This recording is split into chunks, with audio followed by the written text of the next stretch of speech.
ولا النقص أن تقود سيارة قديمة. القيمة ليست فيما يراك الناس عليه، بل فيما تفعله حين لا يراك أحد.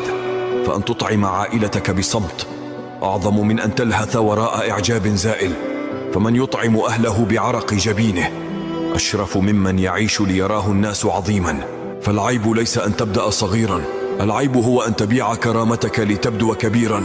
فكم من رجل بسيط في مظهره يسكن بيتا متواضعا، لكنه يحمل في صدره من العزة ما لا يحمله قصر. فالقيمة الحقيقية لا تقاس بالذهب، بل تقاس بصفاء اليد وصدق القلب، وبمدى قدرتك على أن تكون نقيا في زمن امتلأ بالتصنع وبكثرة الوجوه الخادعة. فلا تخجل من تعبك ولا من يديك اللتان أنهكهما العمل، فكل أثر فيهما يحكي عن رجل حارب بصمت ليحفظ لأهله حياة كريمة ولنفسه احتراما لا يشترى.